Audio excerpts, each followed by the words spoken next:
Well, hey, welcome back to the X Podcast. I am here with Tim. He's smiling. He always smiles at this point. Hey, how are you? How are you? What's your happiness level, 1 to 10? Oh, it's a 7.5. Why? Is that good or bad? That's good. Why? I don't know.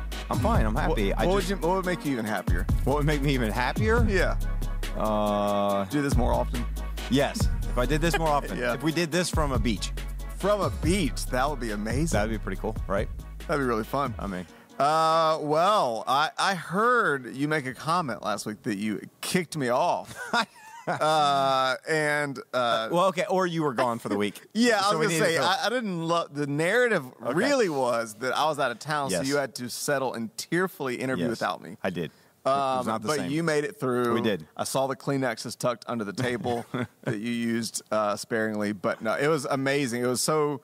What a fun, special week for our church, our community this past week. Yeah. You yourself, Pastor Trey Tucker, your team, released the first song of an upcoming EP, and it's been amazing, and everybody's celebrating, and really, really fun. If you've not checked it out yet, it's Apple, Amazon, Spotify. Go check out X Worship. The song is called Found. Yep. It's really, really special. So I really enjoyed the conversation last week. Thought it was really special, but a lot going on in the world. We say that a lot, but okay, a few things rapid fire. One, the Queen has died. Yes. And the monarch looks has like changed. the monarch has changed. Look like the king's already having some trouble. Did you see the pen scandal? No. King Charles? King Charles. Yeah. So he was, in relation to Queen Elizabeth, is he her, what was he? Her brother, or is he the actual husband? I don't even know. Charles. You don't know? No. Oh, my God. I have not kept up on the royal family. Can't believe you don't know. So what is he? I'm not even going to answer it. No, you don't know. I'm not even going to You don't know I either. can't believe you don't that know. means you have no idea either. Well, this is how ignorant we are. Okay. But listen. How was Charles? Lydia, tell us. Related. She doesn't have. We need to get her a microphone so she can tell us this stuff so we don't look like idiots. Right. Related to Elizabeth. Okay, hold on. Charles I of England was the second king. Wait a minute, this is really old. Never mind. That's not anyways, so anyways, we're going to move on. But they're already making jokes that there's somebody warming up in the bullpen because he is, I don't know, just having just trouble and weird little moments and frustrations. And apparently this shows how out of touch, if they ever joke that they're in pulse with the common people. Yeah. One of his biggest frustrations right now is trying to decide what to do because he has too many palaces. Oh. Would you not love to have that issue? That's tough. But anyway, so you have that. You have the first. Did you watch the Emmys? First pre-COVID style Emmys. Okay, didn't watch that. Ukraine is making a comeback. Russia is on its heels. So much going on. But we are in September. It's also a really big month. Wait a minute. Okay, what? What did you figure out? I think it might have been her son. Her son. Yeah. I just an article inside Queen Elizabeth and Prince Charles's complicated relationship. And it said mother and son. But so that would make sense then, right? I guess. But I thought there was more than one Charles. I actually thought that was her. Well, maybe it is. I don't know. Write us in. Don't judge us. Look, we don't live in the... Wow. I have no idea. Yeah, we should know this. That's pretty bad. But this is a big month. So it's September. And in September, a lot of exciting things happen. Do you know what happens next Thursday? No. So next Thursday, a week from tomorrow. Wait a minute. I don't know when this will air, but September 22nd. Several really important things happen. Number one, it is the autumn equinox. Okay. So that's when fall's. So everybody that keeps saying fall's here, it's not here yet. Let us savor the dying golden embers of summer, eternal summer forever. So that's when fall begins. That's also an oceanic flight 815 from Lost crashed onto the island. Okay. It's also when the flood happened in Evan Almighty, and it's also someone's birthday at this table. I won't say who, but it's mine. It's yours. So it's a really special day next Thursday. Man, all of that happens, and I do believe Charles was his daughter. His son. Her daughter. I said it wrong. I believe the new King Charles was Queen Elizabeth's son. If you're listening, we are competent. She became queen when he was very young. Okay. And so I think he is now taking over, and we'll see how long that lasts. Never mind. Long live the king. Long live the king. So, speaking of which, I saw Medieval Sunday night. Have you seen that movie? A what? Medieval. The new movie? No. Okay. Oh, Medieval. Medieval, yeah. Mm-mm. Okay, never mind. Okay. So, but totally okay, I have a thought that I want us to just talk about for a few how old minutes. are you going to be? 27? Is it 26, 27? Are you adding 10? Is No, it 27, no, 37, it's 38? You know, how old do you think I am? How old do I look? You don't look a day over 27. I love that. Yeah, there we go. But we're sticking with that. I'm pretty sure that's the story we're going to stick to. Do you not want anybody to know? Yeah, it's in the ballpark of 27, 28. It's in the ballpark. So we won't plus 10. We won't say what kind of ballpark. Are we saying 38? How big the ballpark is. We'll just say it's in the ballpark of 27. All right. 28. Anyways, also in September. Yeah. On a serious note, it's National Suicide Prevention Month. We just put something out as a church to acknowledge all those that might be suffering from that or have suffered by losing someone to that. And kind of connected, not really. It is September. I don't know if you know this. It is National Self-Care Awareness Month. National Self-Care Awareness Month. So we are aware of self-care this month. So I specify that because apparently, to me, this is kind of confusing. Maybe somebody writing in. This conversation is very off the cuff, so feel free to email us and correct anything. But also in June, there is a self-care month. So wait, we have self-care and self-care awareness month? Apparently. And it culminates July 24th with National Self-Care Day. Anyways. So let me get this right. June is self-care month that culminates in the middle of July. Yes. With self-care day. Self-care day. To which we follow up later with Self-Care Awareness Month. Yeah. Got it. Okay. I wonder who put this together. I don't know. Oh, goodness. And it may be different organizations because in June, that's by who? That's the World Health Organization. Okay. And so I don't know if this is something, maybe it's just a separate movement. I don't know. But I think we should make up our own month. What would it be? I don't know, but I just think we should come up with our own month. I feel like everybody gets to come up with a month. Yeah, more or month? a day. Podcast month. There you go. Okay. National Podcast Awareness Month. That should happen. Podcast Awareness That should happen in October. Let's do that. Officially. Okay. We'll celebrate that another day. Before anybody turns off, here's what I want to talk. It just made me think, I don't know how much conversation we've had around the idea of self-care, which is just a huge concept in our culture right now. Yeah. It really has been the last, 5 to 10 years, but especially the last few years, and especially coming off the heels of COVID. You told me for self-care, you usually go to the salon. You told me you usually go and get mani-pedi and a hot stone massage. Yeah, for self-care. Is this podcast karma? Because this is what you do. This is what I do. Yes. If you're listening, none of that's real. But this whole idea of self-care. Yeah. And so I want to talk about it. Is it good? Is it bad? What is it? Yeah. Are there extremes or dangers attached to it? What do you think about self-care? How would you? Let me ask you. How do you define self-care?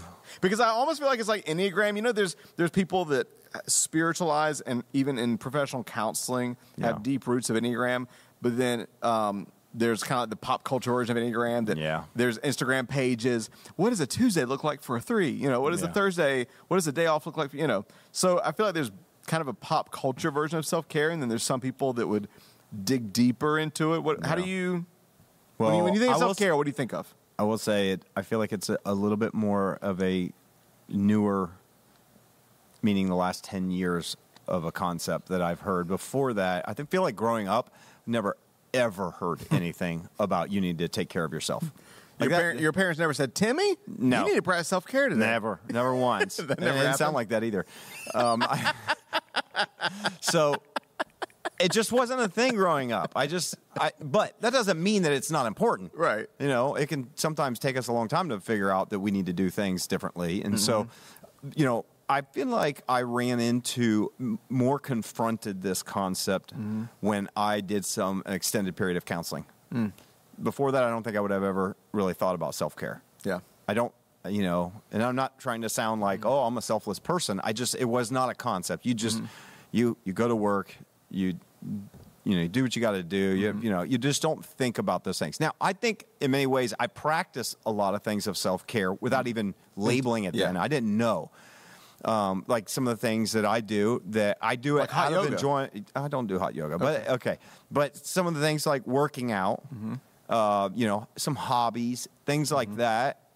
I feel like they're good for you. You need exercise. You need, those are things that you can do. I just never really thought of it in those terms. And I really came to understand it a little bit better when I did some counseling. And, you got a counselor who's asking you, how are you taking care of yourself? And you're like, well, I don't know.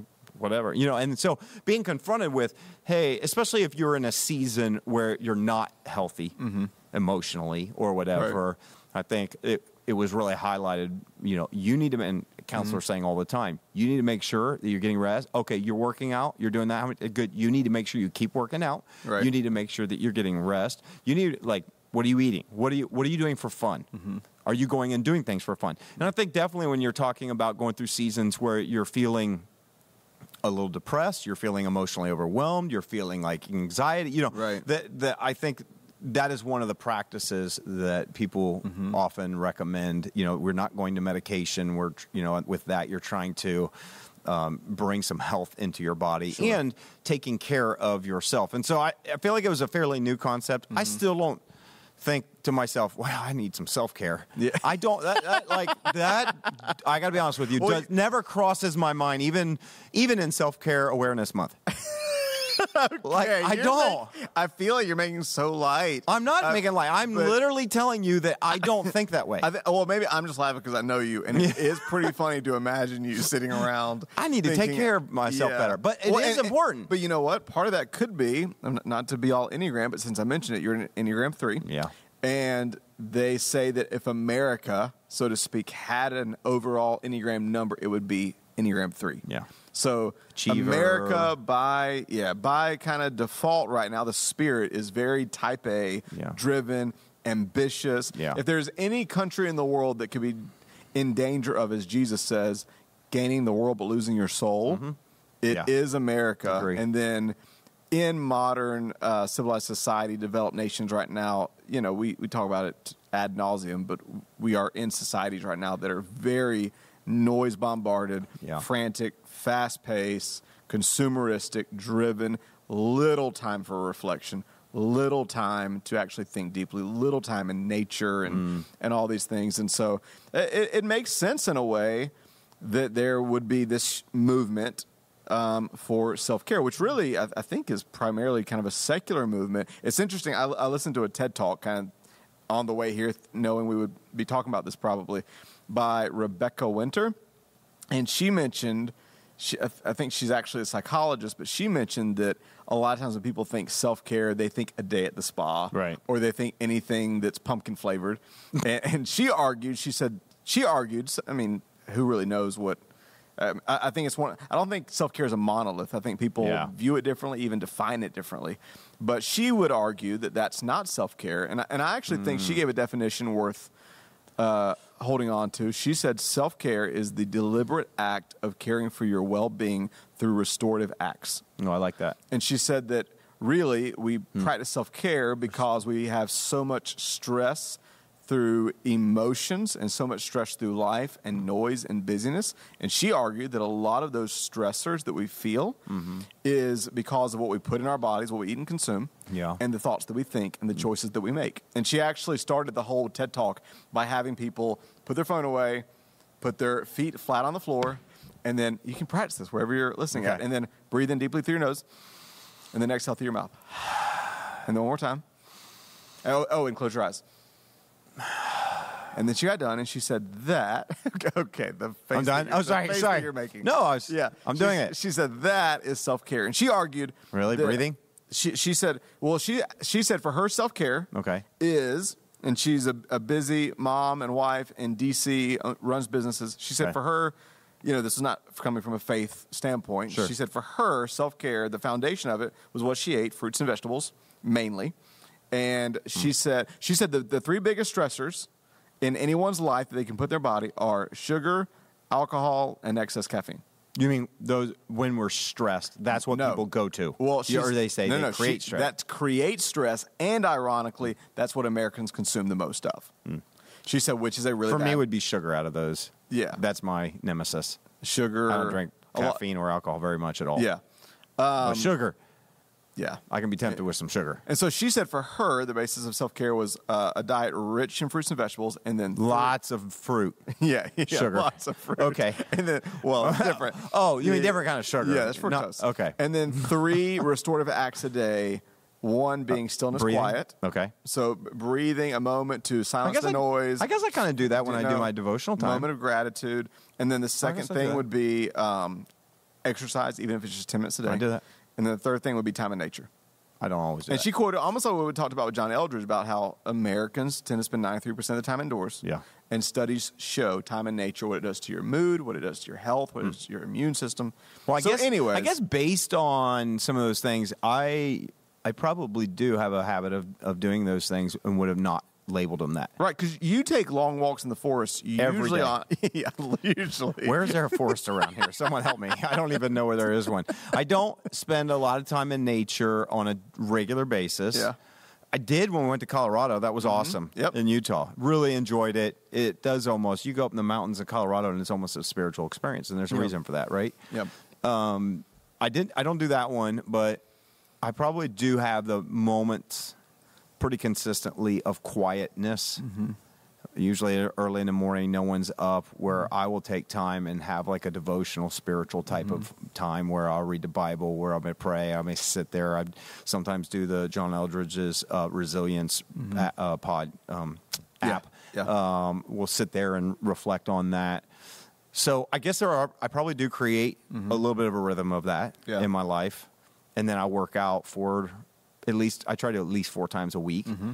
So I probably naturally do some of those things and would not have put them in that category. Yeah. There's just things I do as a habit. Right. Some of those are intuitive, so maybe it's spiritual disciplines. Yeah. Maybe it's been helpful for me. Yeah. And I think in general, the movement has virtue to it. Oh, absolutely. And has benefit to it, especially, in a world where a lot of people are skimming the surface of life and going so busy or feel trapped to other people's opinions maybe, or trapped to the career, or a slave to work, or don't know how to actually care for their body, care for their soul.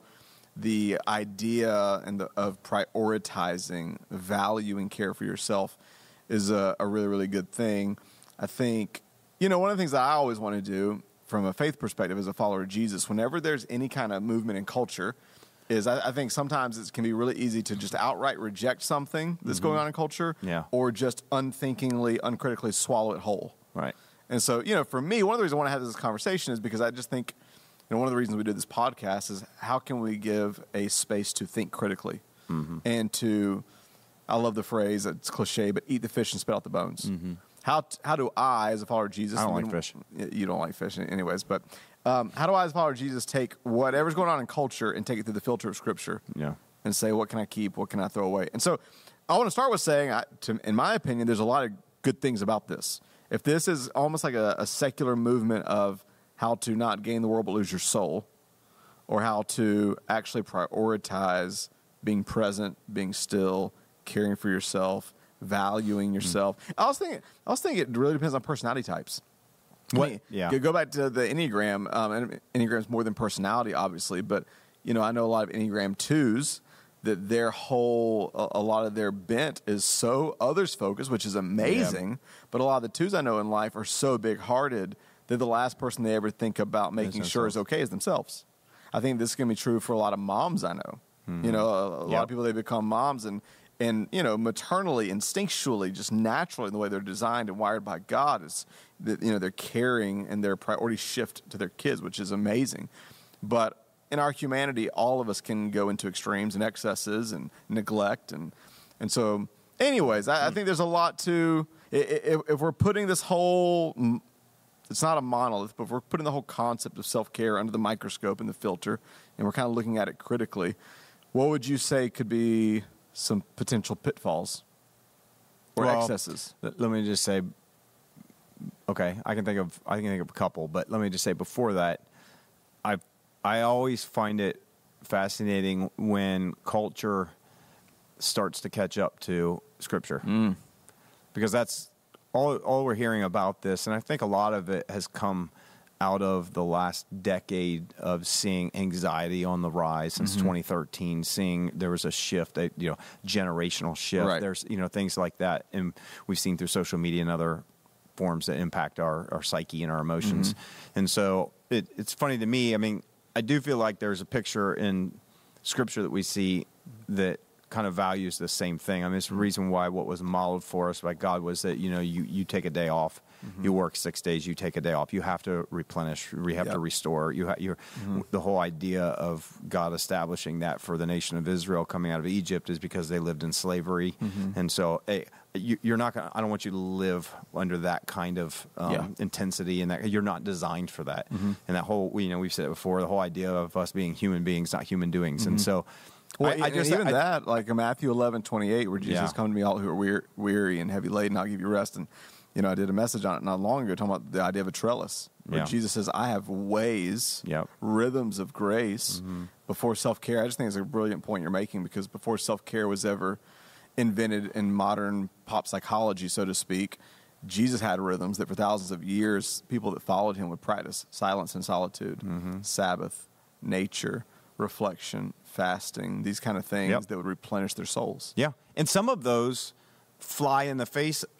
Some of it, I think, that replenishes your soul actually flies in the face of what we would have from modern versions of self-care today. Fasting is an old tradition, which is denying yourself. Right. I don't think you'll see that with self-care, although some people could maybe make an argument that I'm denying eating some of those things that maybe aren't healthy for me, but the whole essence of it. But again, I just think that it's funny to me when we finally, culture catches up to some rhythms that we feel like God has given us through the Bible for years, that many, I would say even maybe many of his followers have practiced for years in their rhythm of life. I mean, there's something about coming to church and actually slowing down, and you're getting off your phone and for a moment where you're thinking about someone more than your problems, you're putting your attention on God, you're receiving, I think there's something for your soul that happens in church when you're there that is restorative. Yeah. And so I think even some of those practices and rhythms, but our world in general, our culture doesn't have a lot of those. And so it would make sense to me that we all need it. And so it would come through the package of self-care. And so I think there are some great aspects to it. Like right now in Silicon Valley, there's people that do like their own secular version of like digital Sabbaths. Yeah. Yeah. Disconnecting. It's disconnecting without being, well, we would say, connected to the source that actually replenishes. Yeah. And so I just wanted to say before we talk about any kind of where do we see pitfalls, but I think there's a clear connection between some things that we really pull out of Scripture of these are healthy ways to live, and this is kind of the way God designed us, to what we see with self-care. So I want to just tie that and say, hey, we salute that in that version. I think what I've seen a little bit in culture, and we've had some conversations in past, we were going to do a series on this, and then we ended up tabling it, but I think that the pendulum can swing so far. Again, I grew up in a time where you just never heard anything about self-care, and you just need to work hard. You need to, give yourself 100%. You need to, and there's probably not much consideration in the world for, you need a day off. Oh, you need to go and get out in the sun. Oh, you need it, whatever. Like, it's like, I guess, But I think that attitude was not a good one that existed in culture.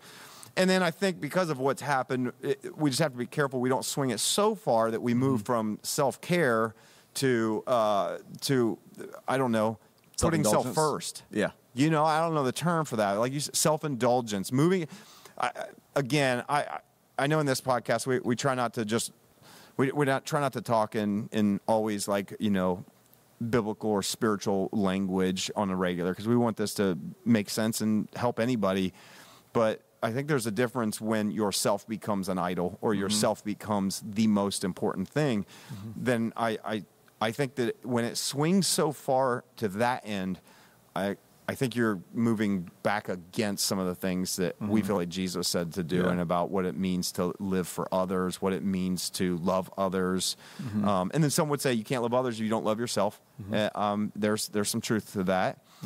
So I think it's a matter of having perspective when you talk about self-care, that you don't become the focus of your life. Right. That it's not like everybody else is secondary to my well-being and my thoughts and and even we've seen like a book we read, A Colony of the American Mind, where it talks about people have gone so far over in the zone of protect myself that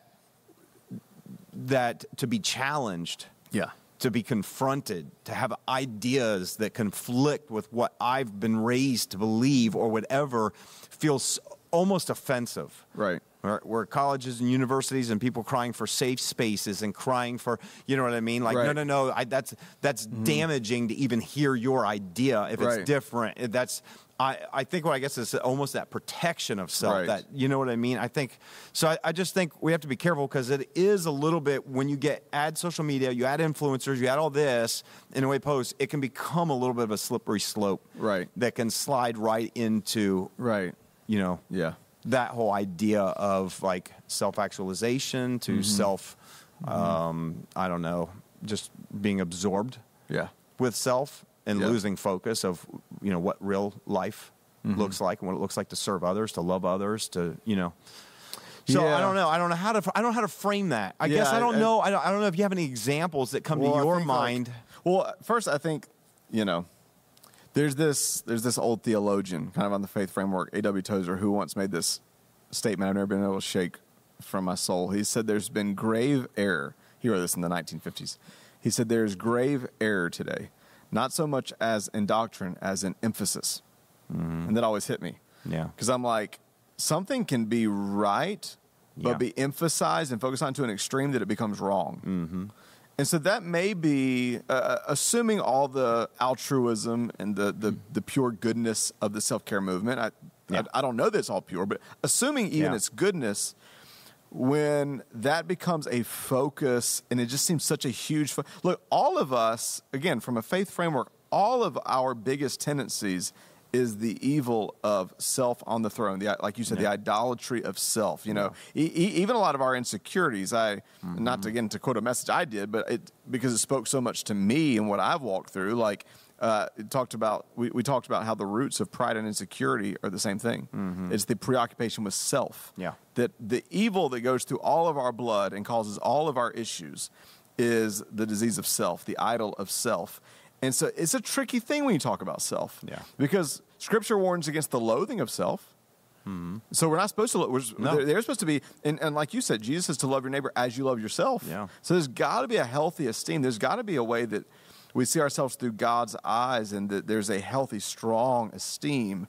And yet, the same Jesus that said, love your neighbor as you love yourself, also said, if anybody wants to follow me, they must pick up their cross, deny themselves, and follow me. So I think it's worth thinking critically over, what does healthy self-care look like? Yeah. Especially whatever your faith journey looks like. What does that look like? And I think, you know, for me, just even on a spiritual framework, when you're thinking about emphasis, I mean, Hebrews says the key is to fix your eyes on Jesus. So, I mean, let me say it this way. When I focus so much on self-care that I lean into self-focus, I've lost my focus. Okay. Does that make sense? Like, I've lost the whole point of life if my eyes are more on me than on other people and on God and on the journey ahead. And the ironic thing is I'll end up damaging myself. Yeah. So that comes in, and then I think just like, I don't know, anecdotally, like you're saying, examples. I think, again, this may not be fair. I'm not trying to stereotype, but a lot of the camps that I'll see that talk a whole lot about this just all self-care, or even all about, you know, we've even talked about a little bit before, kind of the abuse nowadays of even modern pop psychology, and how certain words are being flipped or twisted and overemphasized, but boundaries is talked about a lot. Again, boundaries, it's a really healthy thing. Yeah. I can't tell you how many people I've encouraged to read Dr. Henry Cloud's book, Boundaries. I think such an important concept for emotional health and relational health. But you'll see camps that just overemphasize or over-obsess about care, talk a lot about boundaries, a lot about you've got to protect you. Yeah. You got to make sure that, look, you don't have to be in any space you don't want to be in. In the moment that someone doesn't respect this, get out of that space, or you got to walk away from spaces that no longer serve you, or a lot of this language. And so I guess my whole thing of emphasis would be, a red flag of concern is, are any of the camps that are focusing on that along with your self-care, have any self-challenge of, hey, that's true. Don't be in a toxic environment, and learn for sure to stand up for yourself when you need to.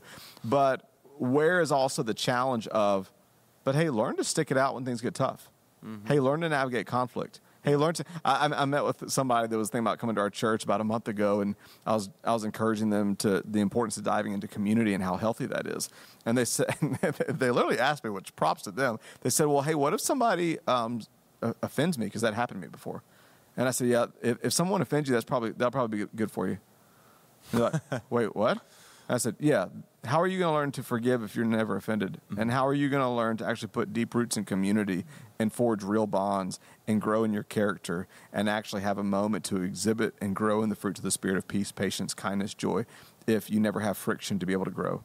And by the way, you talked about this. How are you going to grow if you're never planted, but you keep transplanting every time there's a fence? Right. And so that kind of thing. Or another thing that I think about when I'm thinking about the potential ditches, because everything has potential ditches, mm-hmm. In extremes. Potential ditches of self-care is the whole thing of, it's great to focus on the rest that I need or the care that I need, but am I also focused on maybe where I need to toughen up and stretch my capacity? Yeah.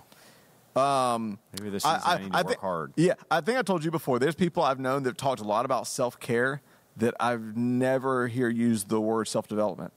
And to me, me and you, that there's people we listen to on a podcast that are kind of buffing against the whole new rest and Sabbath movement. And I've told you before, for me, when I think of rest and Sabbath, I'm type A, Enneagram 3 driven. I'm that kind of person, go, mm-hmm. restless. Like, I feel a white hot fire to change the world, create the future, create beautiful things, make make a lasting difference wherever I'm at. And so for me, it's definitely a whole thing of, I don't want to gain the world but lose my soul. Right. And that's why I try to walk in these things of Sabbath and rest and all these things. But you better believe, no matter how much, and I'm still a deep work in progress on all that, it is so hard for me to be still. It is so hard for me to practice silence and solitude. It is still hard for me at times to Sabbath. But you better believe, I don't just want to rest hard, I want to work hard. Yeah. And I don't just want to make sure that my soul is receiving rest. I want to develop my skills. I want to stretch my capacity. Yeah. I want to build, as you would say, some calluses to be able to handle more and more and more. And I just think hustle and health should go hand in hand.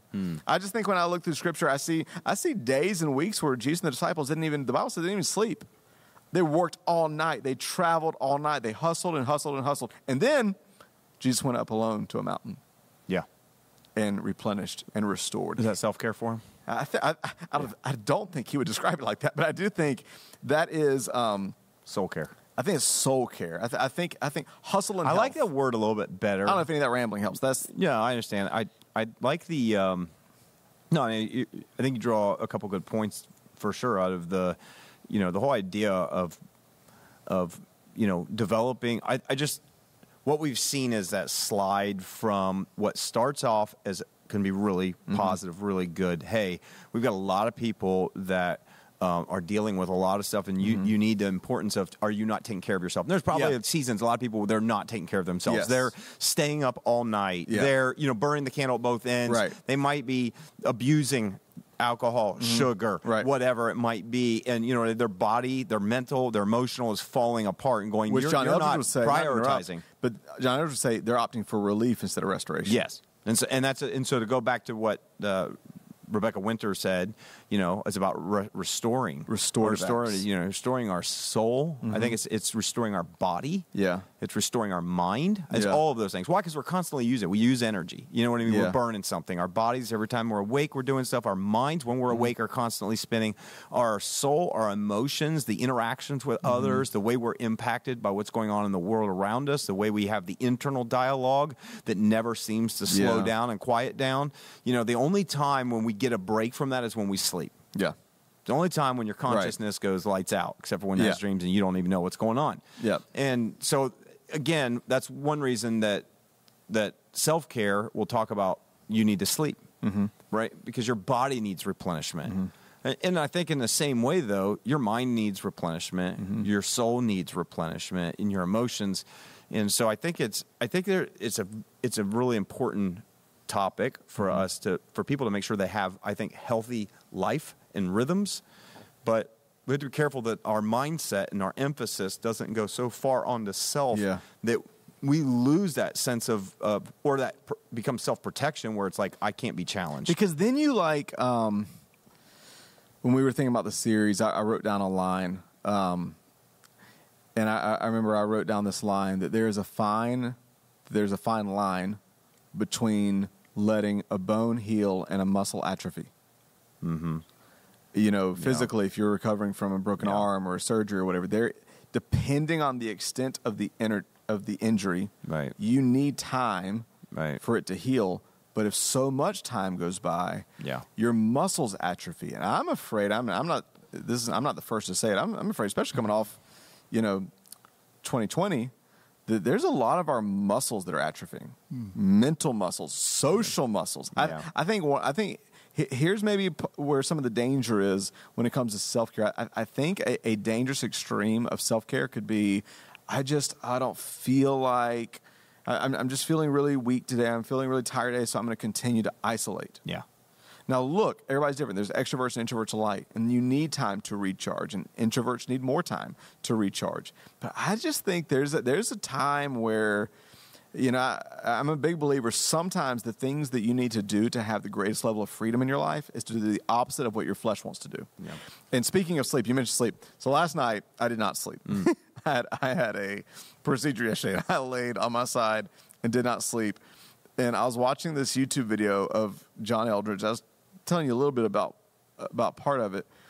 But he was talking about his book. He was on some interview about his book, Resilient. But he mentioned a concept that maybe he talked about in one of his books, but I don't remember, called apathy creep. Do you remember this? I don't. And I listened to his book, Resilient. And I thought it was fascinating. He said, because they said, what are some of the signs to look for that you have an empty soul or that your resilience is low or whatever? I have said this. And he said, apathy creep. He said, you got to really be aware of apathy creep. He said, here's where it creeps in. He said, apathy creep is where you would regularly exercise, but you keep giving yourself permission. No, I'm just not going to do that. I don't have the energy. So I'm not going to exercise today. You used to cook, but now you're saying, no, we're just going to order. I just don't. And so before you know it, you've given yourself permission to stop exercising. You've given yourself permission to stop cooking. You've given yourself permission to stop going out and actually socializing and being around healthy community. And he said, you got to be careful because at the epicenter of this apathy creep is a soul that has lost strength. And I think potentially one of the dangers of the abused version of self-care is I'm going to give myself unfettered permission to not do anything I don't feel like doing. Yeah. Maybe. Yeah. Let me say it this way: when self-care becomes self-coddling, it becomes self-crippling. Mm-hmm. And I think we got to be really, really careful to care for the soul, but master the flesh. Yeah. Care for the soul, but master our emotions, master our spirit. And so I don't know. Yeah. That's a good point. I like that. What did you say? We have to be careful. The self-care doesn't become self-coddling. When self-care becomes self-coddling, it becomes self-crippling. And I think that's probably the I also liked the point you made before that, just the connection to apathy and the idea of giving yourself permission. And I think so self-care really seems like it highlights telling people you need to give yourself permission to do these restorative things, to sleep, to work out, to do these things. Those are great. The danger is when it swings so far to where you give yourself permission to not do hard things, to permission to not, to be in a community environment where you get challenged, to go, oh, no, I've got to protect myself. Right. That's where I think the danger comes, is when you go from what starts off as a very good thing and a virtuous thing, which is I want to care for my soul, to the point where I won't I'm going to now protect my soul, insulate my soul, not from unhealthy things, but I'm going to insulate my soul from things that don't feel good. Yes. This person challenged me, so I don't want anything to do with them. Or I had an offense in community, so I'm out. Right. I'm not going to do anything with the community. It's like, whoa, wait a minute. That is how we grow. That's how we learn. That's how we build stamina. That's how we build calluses. You have to rip the skin in order to get stronger. Same thing with muscle development. You've got to tear down muscle fibers so they can be built back up. I mean, our bodies are designed that way. Right. So when we move from self-care to self-preservation, from self-protection, and say, I'm not going to allow anything in that could challenge me, that could upset me, that could whatever, you know what I mean? Versus sometimes we need to be upset. Yeah. Sometimes we need to be sometimes we need to realize through a process of that made me mad, and then thinking through it, and then being confronted and going, oh, but they were right. Yeah. Yeah, that's how you grow. How else if you remove everybody from your circle who will tell you the truth in love, you are going to go through life happy as can be, right? Blissful, but completely ignorant of the fact that you have some serious issues and you have some serious potholes in your life. You have some serious problems. And so the most loving thing that someone can do is to confront something that is dangerous in your life. And so if you remove all that by saying, I'm just not going to be around that. I'm not going to be under that. I'm not going to be, and again, let's temper all that with being in toxic environments. We're not saying right. that. Yes. We're obviously not. Don't stay in abusive relationships. Don't stay in those kind, but I think that's the slide, and I think that's the danger. And so I think all in all, I think we'd both agree, self-care is an important thing. It's not just something that our culture has come up with. It's something we feel like God has come up with, that you have one life. Yep. That life is given to you, we believe, by a creator, that it has value. The Bible says that your body is a temple for the Spirit of God, the presence of God, that there's intrinsic value in who you are. Right. And so you should take care of your one life. I think it's important for us to see it that way. Yeah. But I think we just got to be careful that it doesn't, because this is the tension if you're a Christ follower. If you're not, then maybe there's no tension here. Do whatever. But for those of us that our faith from Jesus forms how we view even ourselves, there is the whole aspect of how God views us, but then, and we are to love ourselves, but the aspect that he also calls us to deny ourselves. Yeah. Daily. Yeah. Not just once, not just twice, but if anyone wants to follow me, must pick up his cross daily, deny himself, and come after me. And so there's an essence that is built into the fabric of our faith framework. There's the heart of it all is about self-sacrifice. Right. Yep. That is the heart of my faith construct. Yep. And so I have to temper the idea of self-care with self-sacrifice. Yep. I have to temper those two. And so I want to take care of myself, but I also don't want to do it at the expense that I'm no longer willing to sacrifice some of myself for others, for what God's called me to do. And so, what do you do with the whole thing of, Jesus says, whoever wishes to preserve their life, keep their life, will lose it. Yeah. And whoever will lose it for my sake will find it. There's this, I went to the C.S. Lewis thing on Monday night at Ohio State University. That's the nerd side of me. I was in heaven. And there's this famous quote by C.S. Lewis. I'm going to butcher it, but he just talks about when someone finally loses their self fully surrendered in Jesus, then for the first time, that's when they'll fully find their true self as it was always meant to be. And that's the irony of the Christian life, is that you got to die to live. Yeah. You got to surrender to find. Yeah. And that God, the owner and the creator of the manual instructions of all things me, is the one who knows how to make me most fully alive. And for me to find myself the way it was always meant to be. Yeah. And so many times I'm trying to gratify myself and it actually damages myself. So I love what you said. I think I think self-care at its core, if it's investing in the soul to find rest and to be present and to be more, not just for myself, but for the sake of others, to be more loving and present with others and to serve people. It's amazing as long as self-care doesn't become self-focused, as long as self-care doesn't become self-indulgent, as long as self-care doesn't take the easy way out in the name of self-care instead of developing itself, stretching itself, being eager and willing and open to be challenged and developed and stretched. I don't just want to rest my soul. I want to develop myself. I want to grow. Yeah. I want to get better. And I want to work hard. I think that sometimes that we can view this rhythm of self-care as I like to look at it like this, when you're off, when you're do hobbies, do fun stuff. Like I do think it's important, and we really try to practice this. We talk about, there's a difference between a Sabbath and just a day off, but the whole idea of doing things that refill you, replenish you, and we need that. But the other times, it can be okay to work hard. Right. It's not like, I think sometimes it's like we need balance. No, I don't know that we need balance. What we need is I want to work, I want to give myself fully to whatever I feel called to do, that I'm passionate about doing. I'm like, when I want to work 110%.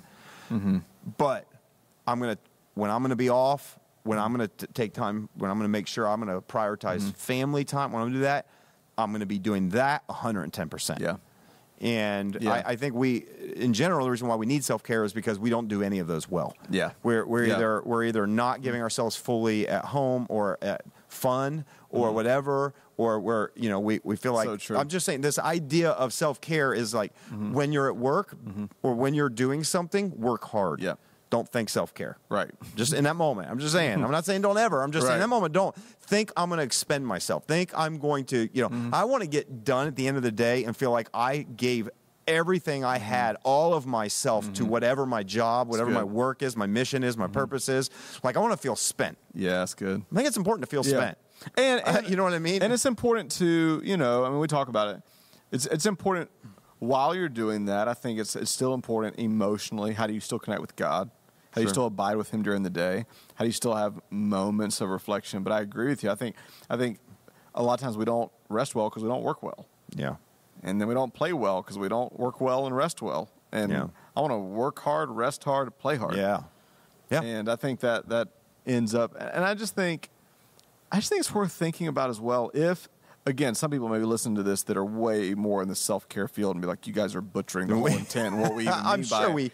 And because, again, I think the intent is good. The intent is good. I think what we see that has been reflected back to us in culture has at times been an abuse of the helpful part of, or the what is intrinsic to self-care has been abused in turn. And that's what we just see generally in culture right now. Yes. There's this self-preservation, exploration, just actualization, and kind of to a point where self becomes elevated, and that anything that comes that will impede self needs to be thrown out. And I think that we need to be careful how far we elevate self. I want to elevate God in my life, and through that's going to help. I'm going to help elevate other selves, and by helping elevate other people's selves, it actually probably does a lot more to restore myself. Yeah, right. It's like serving others can sometimes be one of the most refreshing and restoring things that you can experience. Absolutely. And so I just think, and the quickest recipe for misery is to focus on yourself. Yeah. And so try not to make self-care a selfish thing. Yes. I think that's what I'm saying. Don't make it self. It's important because you have to take care of yourself, but it shouldn't become a selfish thing in life. And I think, you and I on a different topic, we brushed by this the other day, just, offline, but I think connected to really defining what healthy self-care looks like is really defining what does healthy mean? What does healthy mean? Yeah, that's a word that's used a lot now, not just in church circles, but separately. Well, I want to feel healthy, and I think that's so important. I think that's you would say that's one of the things that even as a community here over the last 3 or 4 years we've actually emphasized like never before. Yeah, is not just what we're doing, but who we're becoming. We want to be healthy. Yeah, we want to live integrous lives. We want to be filled with the peace and the joy and the love of God. We want to be whole, and we just want to be healthy. We want to be emotionally healthy, spiritually healthy. But I think sometimes people think healthy means easy. When you go to the gym, like if I'm going to lift weights, when I'm lifting weights, it doesn't always feel healthy. It hurts. It hurts, and there's friction. There's resistance. There's a big barbell coming down towards my face, and I'm having to strain, and I'm sweating. Sometimes there's blood. There's soreness the next day. There's all these things, and I just said blood. Probably sometimes. Sometimes, not all the time. Like, are you? Like if I get hit, or like if I'm running, or I fall, or whatever. Anyway. Wait. You're missing Does the this point. happen at the gym? You're missing the point. Do you run into a bar? No, I'm saying if I'm running or if I'm working out and something happens occasionally. Do you mean if you're exercising? Are you peeing blood very often? No. Okay. Listen. Sorry. Okay, I digress. So, but at the gym, pain. That's what you're saying. It doesn't feel healthy. And I think some people opt out or flake out and choose easy ways and then think they're healthy. Yeah.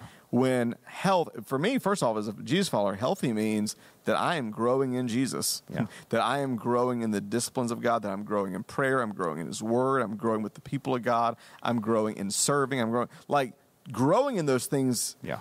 Health equals growth. I mean, there's this old phrase that, healthy things grow. Right. So one of the litmus tests of whether really I'm healthy or not is, am I growing? Am I growing in my faith? Am I growing in my resilience? Am I growing in my character? Am I growing in my integrity? I think that's really, really important because, I heard John Maxwell say one time, he said, everyone has uphill hopes, but most people have downhill habits. And he talked about salmon, king of the water. They swim upstream. Well, if a salmon were to stop doing that and just let themselves get carried away, I bet things would feel easy, maybe even quote unquote healthy. And so I just think that's really important because I think maybe in an salmon don't do self-care very well. They don't do self-care very well. But I think in a culture where we over-obsess self-care, I think it's also important to really take a step back and say, what does healthy actually mean? Yeah, it's good. I think those are good thoughts. And so I think at the end of the day, so if you're listening to this and you go, man, they are just against self-care. We're not. No. We're really not. We just believe that it's important to keep that in balance. I think we'd say we believe so much in self-care that most of us were practicing the very things, a lot of them that people recommend for self-care before it was ever called that. Yeah. I mean, it's like there's practices in the psychological world that are very similar.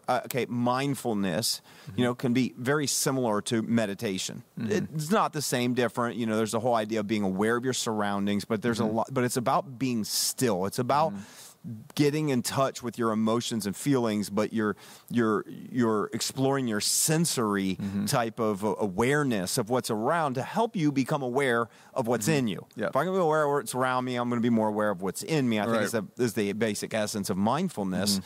But I mean, there's practices. A lot of these practices, I feel like have relatives that go back into forms of meditation or solitude or silence or all the ones we talk about, prayer and fasting and getting alone with God and all this.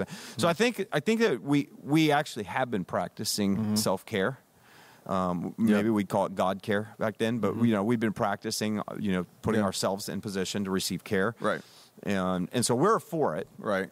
We're just not really for the cultural spin that has come maybe, and not just from self-care, but in this time that maybe sometimes gets labeled or gets used, that term gets used to justify really bad habits, unhealthy habits. So using self-care as a justification for, I'm just not going to allow you to, in a loving way challenge me. I'm not going to develop. I'm not going to grow. I'm not going to do hard things. I'm not going to work really hard because you want me to work hard. We talked about quiet quitting before, recently, not again comparing those two, but just the idea I'm not even going to work hard maybe. Yeah. Because I just got to care about myself, and I think you want me to work hard, too hard. And so whatever it is, we think it's good to do. Yeah. Find some make sure it's appropriate. Make sure that if you are a follower of Jesus, you listen to this, that you keep in mind that I'm also called to self-sacrifice for the good of others. Right. And again, some would say you can't really do that well unless you take care of yourself in the other seasons, and so I would agree. And so working out, work out, eat well, sleep. Do you have to eat well all the time? No. Okay. No, you gotta indulge here and there. You gotta feast, like half and half. Like 70-30. I think 80-20, like anything in life, 90-10. It's finding the rhythms of what you enjoy that's still healthy for you. Because you can retrain your taste buds. That's the beauty. In every area of life, you can retrain your taste buds. I did for a good season. That's been a struggle lately. I got to be honest with you. But my struggle is sleep. I've consistently felt convicted about my poor sleep habits. I have very poor sleep habits. I don't know. I don't know. You're right. But they're bad. I've not had good sleep habits probably most of my entire life. If I get 5 hours, it's probably pretty good. 6, but it's not good. Yeah. So, but you probably sleep deeply when you are. I think so. I mean, is it deeper sleep if you don't ever remember your dreams? No. Or, okay, I never remember my dreams. Okay. Very rarely do I ever remember my dreams, which probably means I don't sleep deep enough or maybe long enough to really... I bet your mind's racing the entire time you're asleep. I don't know. I'm not aware. My consciousness is not aware. Where does consciousness come from?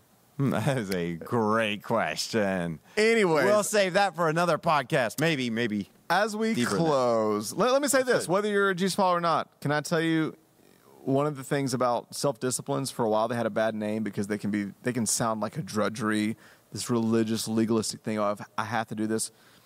But when Jesus talked about the rhythms of grace, the whole point of it, the rule of life, so to speak, was this picture that people who followed God had of a trellis, which was basically a structure that allowed life to grow. And the beauty of giving space, whether it's prayer or just a long walk with God, worship, is the truest form of self-care is to connect yourself to the source that created you. And to me, that is why a relationship with Jesus is so compelling, is because I can eat 1,000,000 donuts to try to make myself feel better, or I can take a day at a spa or whatever. But at the end of the day, those are fleshly distractions. What my soul really, really needs is to come home to God. What my soul really, really needs is to come home, to the source of life. And it needs the robust peace that can only be found in the presence of Jesus. And so maybe if you're not a follower of Jesus, I just want you to consider the fact, what if the reason it's so hard to find satisfaction is because you were made for something bigger. And the one who created you knows how to restore you, how to satisfy you, how to refresh you. And that is true soul care. So let's care for our souls. Let's not lose ourselves in self. Don't lose ourselves in self. And eat donuts. You said that's self-care. Eat donuts. Well, is eating donuts self-care? Depends on what kind. That lady says that sugar is not. It's not. If you are going to indulge and cheat, but doesn't it feel like self-care? Because you always eating donuts. Doesn't it feel like it? Monday nights you always you're making stuff up. No. Monday mornings you always walk in, snap fingers. Here you go. And you always say, "Don't cheat yourself, treat yourself." I don't do that. And then you have like this big bag. People just tuned out right now. So listen, if you are going to replenish your heart. Not your soul, but your heart with donuts. Where? Then do yourself a favor. Don't Tim Hortons that crap. No. Don't Dunkin' Donuts that stuff. Donut World's good. Donut World's good. If you can find a Krispy Kreme with a hot sign on, my wife that's did great. Today. Really? After working all night shift. Or listen, she told me she went through Krispy Kreme because she'd been craving it, and she ate a hot donut when the light was on. I think I told you I went to Dragon Donuts in Easton, and those were so good. Were they? Somebody told me Duck Donuts are really I've had them. They're okay. I don't know. Angie's Donuts, they're good. And depends on what kind. Then I just was told that there's some incredible donut place down over by Roast or down in Chillicothe. Really? Yeah. A guy was telling me that there's an amazing donut. Oh, it's called Krispy Kreme, but with a C. The original. They were out. They've existed. Yeah, you go down there all the time. You don't ever go there. He said their donuts are amazing. They're the original Krispy Kreme. Before there was a Krispy Kreme with a K. They have been around, I believe. I think Crumble Cookies is really blowing up around here right now. But I was told that it's overrated, and what you really got to look into is Lion's Cub. Whoa, what? Have you not heard about this? No. Lion's Cub cookies? Okay. Supposedly I don't love Crumble like my wife and my daughters do. They love.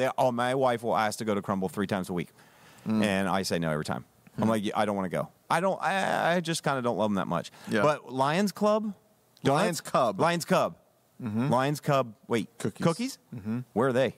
Apparently, there's a bunch of locations around Ohio. Okay, Lions Cub cookies. That's good for your soul care, self-care. Let us know several things: favorite donuts and cookies. But email us, and would love to hear your thoughts on how you practice self-care. Can we have donuts for our 100th episode? We should do that. By the way, this episode is episode 99. Can we taste test like donuts from the best donut places for the 100th? Wouldn't that be amazing? We're going to do that. We need to have a donut tasting 100th episode. Oh, and you know what? If we could figure it out, we should try to figure out if it's possible to get Lydia a mic. That would be fun for the 100th episode. We're going to do that. Lydia, see if we can figure that out. Lydia, you figure that out if you can. Can you get yourself a mic in there so that you could chime in? So, Dragon Donuts, Krispy Kreme. With the C, from Chillicothe. Okay. No, I think we need to try that. Okay, we'll do that. Lynn's Donuts down also when you're going to go down. We go down there, Circleville. Those are the ones we've had on here before. So, me and you going to roast on Friday? So, we're going to, I don't know, maybe. I would like to get their American Cubano. That was good.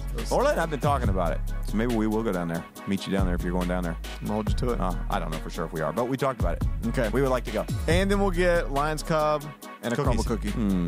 That is self-care. If I've ever heard self-care. That'll be a self-care 100th episode. By the way, okay, so I know I'm asking you to email us a lot. Email us, let us know how you practice self-care. Any thoughts you have on our whole conversation. If you disagree, let us know. But also, here's what I would love to know. What? I've been researching, and I know I have a list of our top 10 most watched on YouTube episodes from the podcast. But I would like to know if you're listening to this, if you're watching this. A lot of times we say this, and I know it's probably easy. You're in the car. It's just easy to turn off, go to your next thing. But I'm actually asking you, do us a favor. If you have benefited from these conversations, if you enjoyed us, do me one little favor. It would do my heart well to email us, podcast@thex.church. Let us know what some of your favorite episodes have been and why, and what you'd like us to talk about moving forward in our new season of. And if you don't have time to do all that, try to leave a comment. Yes, or leave a comment. At least one of them. That'd be great. That'd do us our hearts. Yeah. And go work out. And go work out. And eat donuts. Yep. All right. Until next time, we'll see you back at episode 100.